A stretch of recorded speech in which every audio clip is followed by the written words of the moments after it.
Ինչպես կարդալ գրքերը այնպես, որ երեխան հետաքրքրվի։ Երեխաները սիրում են, երբ ծնողները իրենց համար գրքեր են կարդում։ Հաճախ պատահում է, որ տանը լիքը գրքեր կան, բայց երեխան նորից ու նորից խնդրում է նույն պատմությունը կարդալ։ Հետևեք երեխայի հետաքրքրությանը։ Մի սկսեք նոր հեքիաթ, մինչև նա չհասկանա նախորդը։ Նույնիսկ եթե դրա համար ստիպված լինեք տասնյակ անգամ պատմել այն։ Կարդալուց հետո ժամանակ հատկացրեք նկարներին։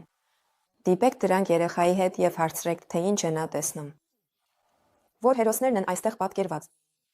Ինչպիսի բնավորություն ունեն նրանք, ինչ են անում, ինչ են մտածում, ինչ են զգում նրանք, ինչ հարաբերությունների մեջ են իրար հետ, որ հերոսին է նա կարեկցում, ով իրեն դուր չի գալիս և ում է նրանք նման իրական կյանքում։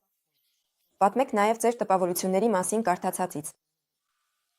Առաջարկեք կարդալ տերերով տարբեր ձայներով։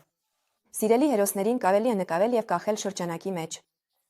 Երեխայի հետ այցելեք ներկայացումներ ըստ կարդացած ստեղծագործությունների, դիպեք մուլտֆիլմ կամ ֆիլմ։ Սա ոչ միայն մշակութային հարստացում է, այլև օգնում է մտածողության գործընթացին։ Այսպիսի աշխատանքի արդյունքում գրված պատմությունը դառնում է ավելի ամբողջական, իսկ երեխայի մոտ զարգանում է պատկերավոր մտածողությունը և ընթերցանության նկատմամբ հետաքրքրությունը։